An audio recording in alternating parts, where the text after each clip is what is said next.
साथियों, आप सभी का इस प्लेटफॉर्म पर स्वागत है। यहाँ पर हम लोग घटना चक्री करंट अफेयर्स पॉइंटर 2020-21 यह जो पत्रिका है इसको देख रहे हैं।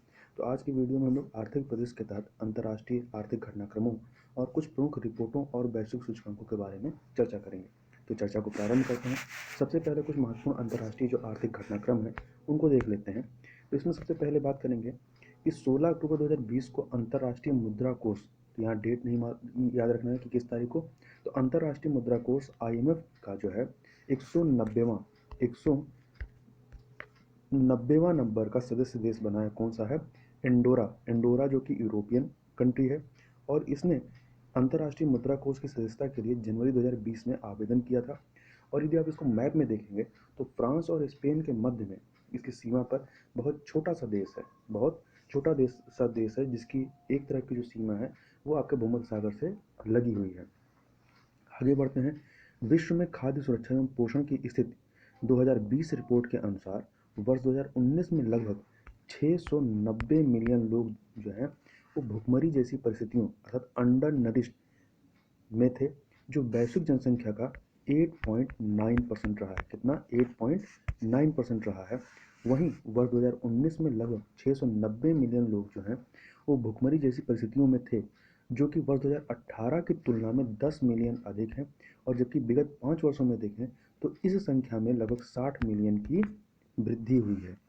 वहीं पर विश्व में खाद्य सुरक्षा एवं पोषण की स्थिति रिपोर्ट 2020 के अनुसार भारत में वर्ष 2004 से 6 में अल्प पोषित लोगों की संख्या जो थी 249.4 मिलियन थी, जो घट करके 2017-19 में ये कितनी हो गई? 189.2 मिलियन हो गई है।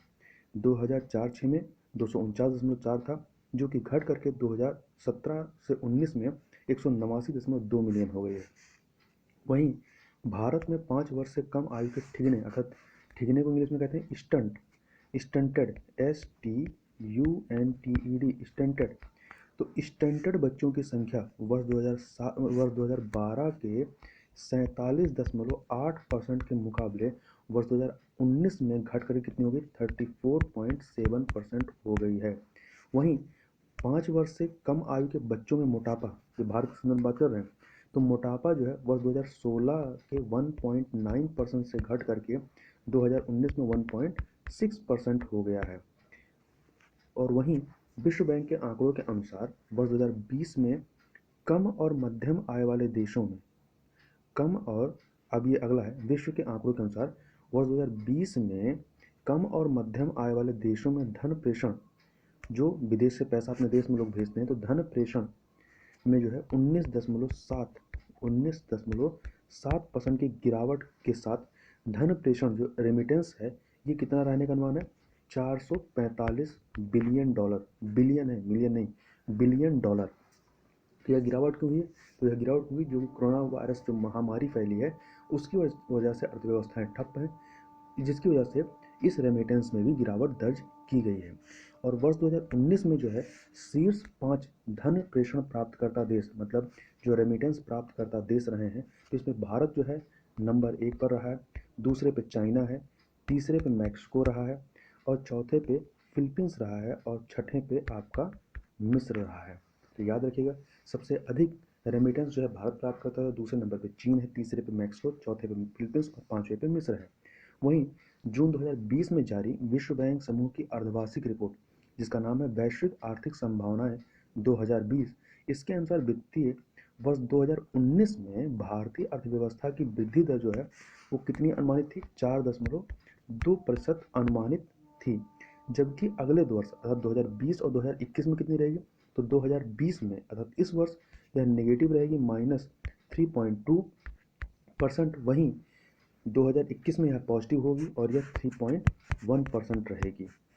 आगे देखें, उपरोक्त रिपोर्ट के अनुसार यदि 2 साल पहले जाएं, 2017 में कितनी थी? तो 7% आर्थिक वृद्धि दर थी और 2018 में 6.1% रही। आगे बात करते हैं वैश्विक आर्थिक संभावनाएं रिपोर्ट। रिपोर्ट का क्या नाम है? वैश्विक आर्थिक संभावनाएं रिपोर्ट। ये वर्ल्ड बैंक की तरह जारी की गई है। इसके अनुसार वर्ष 2019 में सर्वाधिक, 2019 की बात करें, 2019 में सर्वाधिक तेज आर्थिक वृद्धि के संदर्भ में जो है वो बांग्लादेश शीर्ष पर था और इसकी वृद्धि दर कितनी थी? 8.2% रही। आगे बात करते हैं, इसी रिपोर्ट के अनुसार वैश्विक आर्थिक संभावना रिपोर्ट 2020 के अनुसार वर्ष 2019 में वैश्विक विकास दर कितनी थी? 2.4%, जबकि इस वर्ष 2020 में यह माइनस नेगेटिव में 5.2% और अगले वर्ष 2021 में इसके 4.2% रहने का अनुमान या पूर्वानुमान व्यक्त किया गया है। वहीं 13 मई 2020 को संयुक्त राष्ट्र के द्वारा जारी यूएन के द्वारा जारी विश्व आर्थिक स्थिति एवं संभावना मध्य 2020 के अनुसार वर्ष 2020 में वैश्विक सकल घरेलू उत्पादन में जो है क्या हुआ, संकुचन होने का पूर्वानुमान। संकुचन मतलब इसके नकारात्मक होने का अनुमान है, कितने का? -3.2% का। वहीं इसी रिपोर्ट के अनुसार ये जो विश्व आर्थिक स्थिति एवं संभावना मध्य 2020 ये जो रिपोर्ट है, इसी रिपोर्ट के अनुसार संचयी रूप से वैश्विक अर्थव्यवस्था को जो है वर्ष 2020 से एवं 2021 में जो है लगभग 8.5 ट्रिलियन, कितना ट्रिलियन डॉलर का नुकसान होने का अनुमान है। आगे देखें, अप्रैल 2020 में एशियन डेवलपमेंट बैंक इसके द्वारा एशियन डेवलपमेंट आउटलुक 2020 नामक रिपोर्ट जारी की गई है। इस रिपोर्ट की जो थीम थी, इसकी थीम रही है what drives innovation in Asia. What drives innovation in Asia. तो आगे बढ़ते हैं, अगला है जनवरी 2020 में अंतर्राष्ट्रीय श्रम संगठन अर्थात ILO, जिसकी स्थापना 1919 में होती है, तो अंतर्राष्ट्रीय श्रम संगठन ILO द्वारा जारी विश्व रोजगार और सामाजिक दृष्टिकोण प्रवृत्ति 2020 या इंग्लिश में कहें तो world employment and social outlook trend 2020 के अनुसार वर्ष 2019 में वैश्विक बेरोजगारी दर कितनी थी? ये थी आपकी 5.4% रही है। यहाँ याद रखिएगा, यदि पूछा जाए कि विश्व रोजगार और सामाजिक दृष्टिकोण प्रवृत्ति नामक रिपोर्ट या world employment and social outlook trend नामक रिपोर्ट किसके द्वारा जारी किया जाता है? तो अंतर्राष्ट्रीय श्रम संगठन के द्वारा। आगे बढ़ते हैं, हाल ही में हुरन अनुसंधान संस्थान, हुरन रिसर्च इंस्टीट्यूट और सिमाओ शेनकांग अंतर्राष्ट्रीय केंद्र के द्वारा संयुक्त रूप से हुरन ग्लोबल रिच लिस्ट 2020 जारी की गई है। मतलब विश्व के अमीर लोगों की एक लिस्ट जारी की गई है। इस लिस्ट के अनुसार विश्व के सर्वाधिक अमीर व्यक्ति कौन से हैं? अमेरिका के जेफ बेजोस हैं। कौन है? अमेरिका के जेफ बेजोस नंबर 1 पर है। इनकी कंपनी का नाम क्या है? अमेजन है।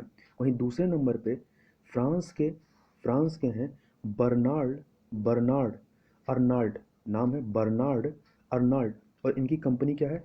एल एल ये LVMH है, ठीक है, और ये फ्रांस के हैं। वहीं तीसरे नंबर पे बिल गेट्स हैं जो कि अमेरिका के हैं, उनकी कंपनी माइक्रोसॉफ्ट है। चौथे पे वारेन बफेट हैं, अमेरिका के हैं, इनकी कंपनी बर्कशायर हैथवे है। और पांचवें पे मार्क जुकरबर्ग हैं और ये भी अमेरिका के हैं और इनकी कंपनी फेसबुक है। तो यहाँ पे जो टॉप 5 हैं उसमें केवल दूसरे नंबर के जो व्यक्ति हैं वो फ्रांस के, बाकी सब अमेरिका के ही हैं। वहीं हुरून ग्लोबल रिच लिस्ट 2020 में भारत में सूचीबद्ध किए गए अरबपतियों की संख्या कितनी है? तो 137 अरबपति। और ये जो हुरून ग्लोबल रिच लिस्ट 2020 है, इसमें शीर्ष 10 में शामिल होने वाले एकमात्र भारतीय कौन है? रिलायंस इंडस्ट्रीज के प्रमुख मुकेश अंबानी, ये 9वें स्थान पर है, 9th पोजीशन पर है। वहीं हुरून ग्लोबल रिच लिस्ट 2020 में सबसे युवा भारतीय अरबपति कौन है? तो 26 वर्षीय रितेश अग्रवाल है, जो ओयो जो होटल वाला है उसी के ये संस्थापक हैं, ओयो के संस्थापक हैं। तो 26 वर्षीय रितेश अग्रवाल ये सबसे युवा भारतीय अरबपति हैं। वहीं 9 दिसंबर 2019 को संयुक्त राष्ट्र विकास कार्यक्रम के द्वारा जारी किए गए मानव विकास रिपोर्ट अर्थात UNDP, संयुक्त राष्ट्र विकास कार्यक्रम, united nation development programme UNDP के द्वारा जारी मानव विकास रिपोर्ट 2019 या इंग्लिश में कहते हैं ह्यूमन डेवलपमेंट रिपोर्ट 2019 के अनुसार वर्ष 2018 में विश्व में औसत जीवन प्रत्याशा कितनी रही है? तो यह जो रही है वो 72.6 वर्ष रही है। और याद रखिएगा कि यदि कहा जाए कि मानव विकास रिपोर्ट किसके द्वारा जारी किया जाता है, तो UNDP के द्वारा जारी किया जाता है, यूनाइटेड नेशन डेवलपमेंट प्रोग्राम के द्वारा। मानव विकास सूचकांक 2019 में विश्व के 189 देशों को शामिल किया गया है, 189 देशों को शामिल किया गया है। वहीं मानव विकास रिपोर्ट 2019 के अनुसार विगत वर्षों की बात इस वर्ष भी जो है मानव विकास सूचकांक में शीर्ष स्थान किसने हासिल किया है? नॉर्वे ने। तो नॉर्वे सबसे अधिक मानव विकास रिपोर्ट में सबसे हाईएस्ट पोजीशन पर है। वहीं इसमें सबसे खराब पोजीशन किसकी है, मतलब लास्ट कौन है, तो नाइजर है। कौन है, नाइजर है। और यदि भारत की बात करें, भारत की बात करें तो भारत इसमें जो है मध्यम मानव विकास वाले देश की सूची में है और यह 129वें रैंक पे है, 129 रैंक पे। 189 देशों में 129वीं रैंक है भारत की और सबसे लास्ट पे नाइजर है, पहले पे नॉर्वे है। वहीं ह्यूमन डेवलपमेंट जो रिपोर्ट है HDR 2019 के अनुसार सर्वाधिक लैंगिक समानता वाले देशों में सर्वोच्च स्थान किसका है, स्विट्जरलैंड का है। यहाँ पे लैंगिक समानता सबसे अधिक है। वहीं ease of doing business index 2020 की जो रैंकिंग है वर्ल्ड बैंक के द्वारा जारी किया जाता है ईज ऑफ डूइंग बिजनेस, तो ease of doing business index 2020 की रैंकिंग में 86.8 अंकों का न्यूजीलैंड जो है शीर्ष स्थान पर है। और उसके बाद दूसरे नंबर पर सिंगापुर है, तीसरे पे हांगकांग है, चौथे पे डेनमार्क है और पांचवें पे दक्षिण कोरिया। तो याद रखेगा ईज ऑफ डूइंग बिजनेस में नंबर 1 पे न्यूजीलैंड, दूसरे पे सिंगापुर, तीसरे पे हांगकांग, चौथे पे डेनमार्क है और पांचवें पे दक्षिण कोरिया है। वहीं लास्ट पोजीशन पर कौन है, तो लास्ट पोजीशन पर सोमालिया है। और भारत की बात करें तो भारत जो है वो 71 अंकों के साथ 63 पोजीशन पर है, 63वें स्थान पर है। जबकि 2019 में डूइंग बिजनेस रिपोर्ट में भारत की रैंक कितनी थी, 77वीं थी। तो मतलब इस प्रकार से कुल 14 अंकों का उछाल भारत ने दर्ज किया है। ठीक है, कितने अंकों का, 14 अंकों का उछाल दर्ज किया है। 77, 2019 में 77, 77 पे था और 2020 में 63 पर है। तो ये याद रखिएगा, महत्वपूर्ण है।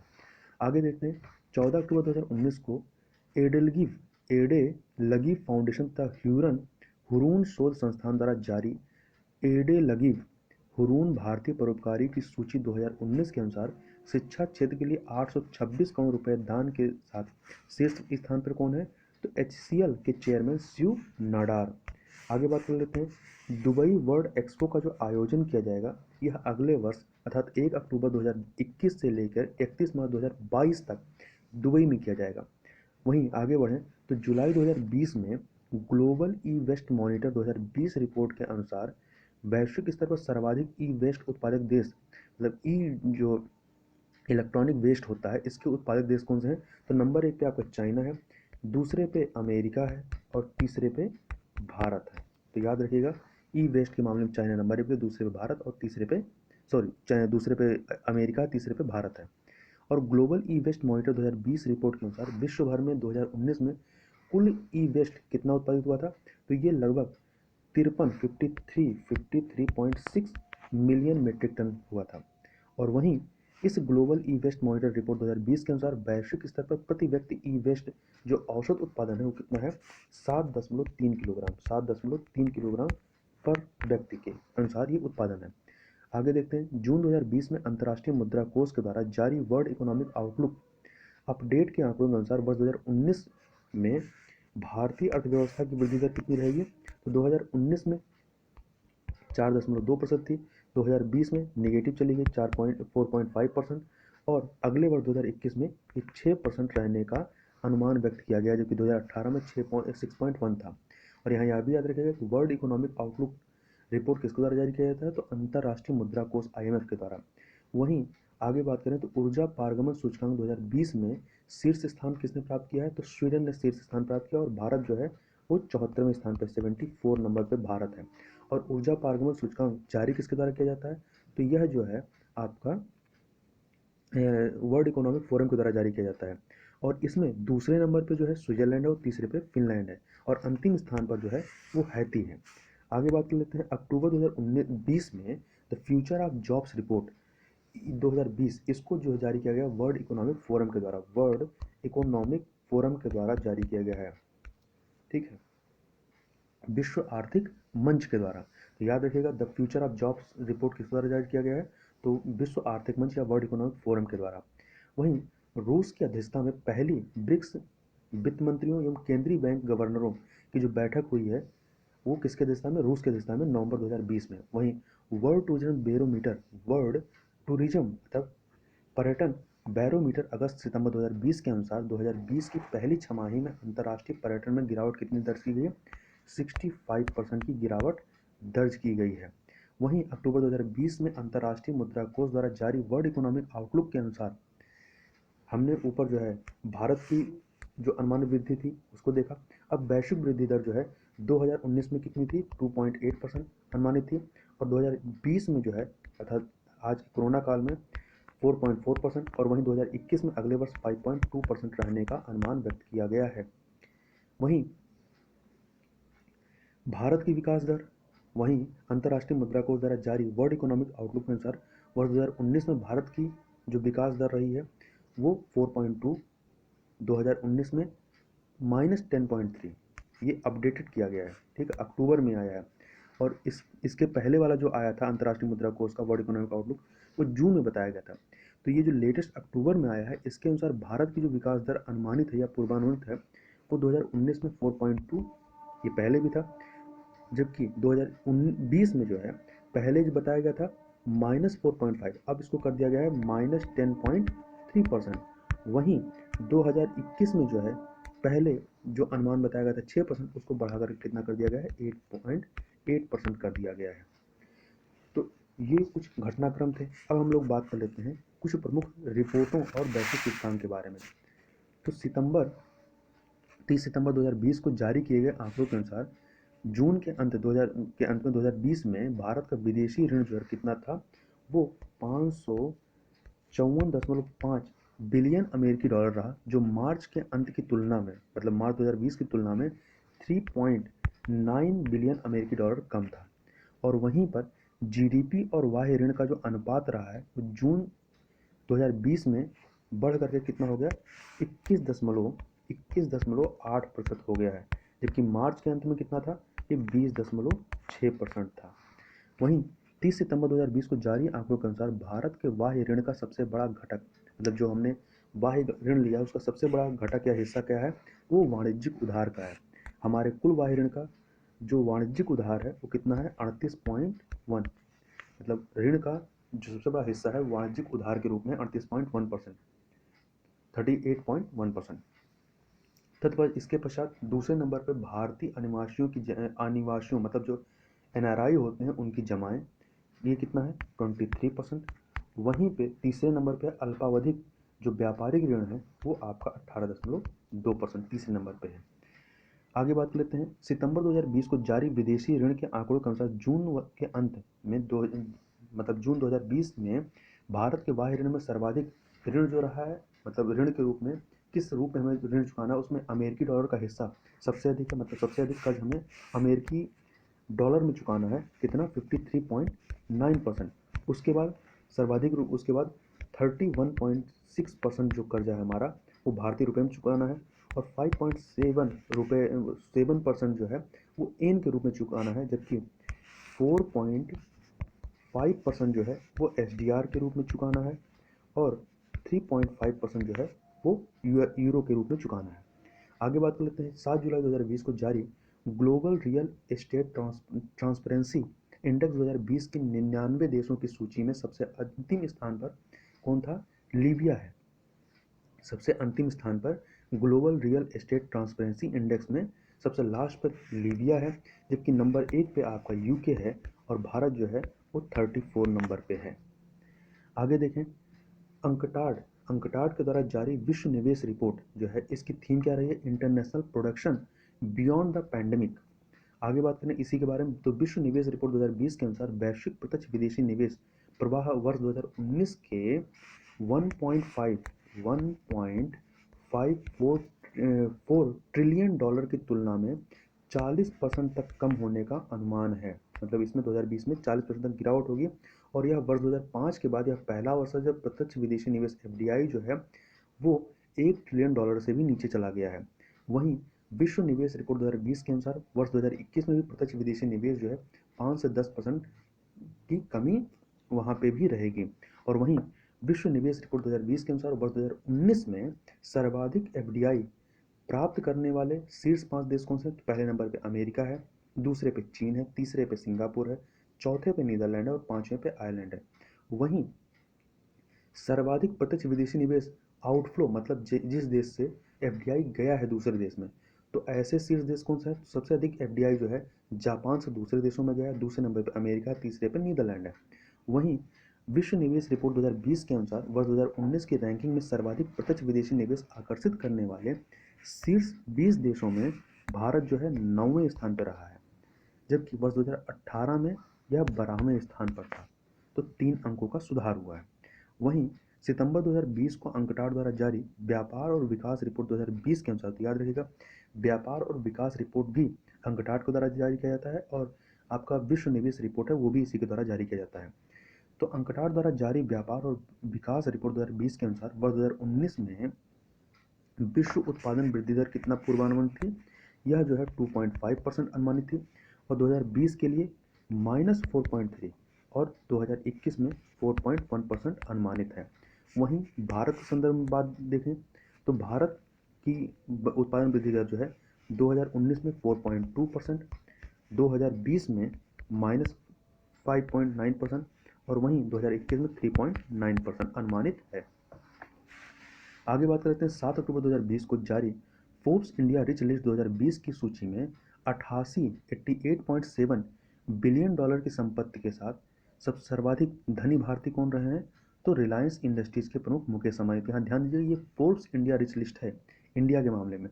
वहीं जो इससे पहले हम लोग रिच लिस्ट बात की थी वो हुरून ग्लोबल रिच लिस्ट थी, तो दूसरे के द्वारा जारी किया जाता है, इसको दूसरे के द्वारा जारी किया जाता है, इसलिए दोनों जगह पे ये जो पोजीशन है वो अलग अलग रहेगी। वहाँ पे मुकेश अंबानी पूरे विश्व में 9वें स्थान पर थे और भारत में भी नंबर 1 पर थे, और यहाँ पर इसमें भारत में सबसे अमीर व्यक्ति हैं ये। और वहीं फॉर्चून पत्रिका द्वारा सितंबर 2020 में फॉर्चून 40 अंडर 40 मतलब ऐसे अमीर जिनकी उम्र जो है 40 साल या 40 साल से कम है, तो 40 अंडर 40 सूची जारी है। इस सूची में प्रमुख भारतीय कौन शामिल थे? तो सीरम इंस्टीट्यूट ऑफ इंडिया के प्रमुख सीईओ या जो सीईओ हैं अडार पूनावाला, ये स्वास्थ्य सेवा श्रेणी में। सीरम इंस्टीट्यूट जो कि कोविड-19 की वैक्सीन का निर्माण कर रहा है। इसके अलावा दूसरे नंबर पे रिलायंस जियो बोर्ड के डायरेक्टर ईशा अंबानी और आकाश अंबानी, दोनों प्रौद्योगिकी श्रेणी में। इसके अलावा एक अन्य व्यक्ति भी इसमें शामिल थे, शायोमी इंडिया के प्रबंध निदेशक मनु कुमार जैन। आगे बात करते हैं अगस्त 2020 में जारी फॉर्च्यून ग्लोबल 500 2020 फॉर्च्यून ग्लोबल 500 है 500 2020 की सूची में शीर्ष स्थान किसको मिला है? तो यूएस की रिटेल कंपनी वॉलमार्ट को मिला है, जबकि इस सूची में भारत की 7 कंपनियां शामिल हुई हैं। सूची में शीर्ष 7 कंपनियां शामिल हुई और शीर्ष स्थान पर कौन है? तो रिलायंस इंडस्ट्रीज जो है वो शीर्ष स्थान पर भारत की तरफ से शीर्ष पे जो है रिलायंस इंडस्ट्रीज है। और पूरे विश्व के संदर्भ में यदि अंडर 500 में देखेंगे तो इसकी पोजीशन कौन सी है? 96वें नंबर पे है। वहीं यदि आप फोर्ब्स अरबपतियों की सूची 2020 में देखें, यदि फोर्ब्स की पहले हुरून ग्लोबल रिच लिस्ट हमने देखा था, यहाँ पर हम फोर्ब्स के द्वारा जो अरबपतियों की सूची जारी करते हैं इसमें सर्वाधिक अमीर व्यक्ति कौन है? तो अमेजॉन के संस्थापक जेफ बेजोस हैं। वहीं भारत में सर्वाधिक अमीर व्यक्ति कौन से हैं? तो भारत में सर्वाधिक अमीर व्यक्ति मुकेश अंबानी हैं, जो पूरे विश्व में देखें तो ये 21वें नंबर पे आते हैं, जबकि हुरून जो ग्लोबल रिच लिस्ट थी वहाँ पे पूरे विश्व में मुकेश अंबानी 9वें स्थान पर थे। वहीं यदि जो फॉर्च्यून इंडिया 500 की जो लिस्ट है 2019 की, इसमें शीर्ष स्थान किसको दिया गया है? भारत की तरफ से तो रिलायंस इंडस्ट्रीज लिमिटेड को, RIL को। आगे बात करें दिसंबर 2019 में जारी फोर्ब्स 100 सर्वाधिक शक्तिशाली महिलाओं की सूची 2019 में विश्व के सर्वाधिक शक्तिशाली महिला किसे घोषित किया गया? जर्मनी की चांसलर एंजेला मर्केल को। और इस सूची में 17 वर्षीय पर्यावरण स्वीडन की जो कार्यकर्ता या कार्यकर्त्री हैं ग्रेटा थनबर्ग, इनको भी शामिल किया गया। ये 100वें पोजीशन पे है 100 नंबर पे। वहीं फोर्ब्स 100 सर्वाधिक शक्तिशाली महिलाओं की सूची 2019 में पहली बार जो है भारतीय वित्त मंत्री निर्मला सीतारमण को स्थान दिया गया है और इनको 34 नंबर स्थान दिया गया है, 34वें नंबर पे इनको रखा गया है। वहीं दिसंबर 2019 में जारी वैश्विक लैंगिक अंतराल सूचकांक 2020 की कुल 153 देशों की सूची में आइसलैंड को सबसे कम लैंगिक भेदभाव वाला देश घोषित किया गया है, जबकि सर्वाधिक लैंगिक भेदभाव वाला देश कौन सा है? तो यमन है। और इस सूचकांक को, वैश्विक लैंगिक अंतराल सूचकांक को जारी कौन करता है? तो वर्ल्ड इकोनॉमिक फोरम के द्वारा जारी किया जाता है। और इस वैश्विक लैंगिक अंतराल सूचकांक 2020 की 153 देशों की सूची में भारत की रैंक कितनी है? 112वीं है, जबकि इससे पूर्व 2019 में जो है भारत की रैंक 108वीं थी, मतलब 4 अंकों का गिरावट दर्ज किया गया है। और वैश्विक लैंगिक अंतराल सूचकांक 2020 के अनुसार भारतीय राजनीति में आज भी महिलाओं की सक्रिय भूमिका जो है या सक्रिय भागीदारी बहुत कम है। आंकड़ों के अनुसार वर्तमान में केवल 14.4% महिलाओं का ही संसद में प्रतिनिधित्व है, जो कि इस प्रकार से विश्व में भारत का स्थान कौन सा है, 122वां है। जबकि मंत्रिमंडल में महिलाओं की भागीदारी कितनी है, वो है 23.1% है। और इस हिसाब से विश्व में भारत 69वें पोजीशन पर है। आगे बात लेते हैं 2 सितंबर 2020 को जारी वैश्विक नवाचार सूचकांक 2020 में शीर्ष 5 देश कौन से हैं। तो शीर्ष 5 देश आपका पहले नंबर पे स्विट्जरलैंड है, दूसरे पे स्वीडन है, तीसरे पे अमेरिका है, चौथे पे यूके है अर्थात इंग्लैंड, और पांचवें पे नीदरलैंड्स है। तो इस प्रकार से इस वीडियो में हम लोगों ने कुछ प्रमुख आर्थिक घटनाक्रमों और कुछ प्रमुख रिपोर्टों और वैश्विक सूचकांकों को देखा है। वैश्विक सूचकांकों के बारे में हम लोगों ने पहले भी काफ़ी चर्चा कर चुके हैं। जो छूटे थे उनको यहाँ पर हम लोगों ने मतलब जो छूट चुके मतलब कुछ बचे हुए थे उनको यहाँ पर हम लोगों ने देखा। इस वीडियो में बस इतना ही, मिलते हैं नेक्स्ट वीडियो में, तब तक के लिए बहुत बहुत धन्यवाद।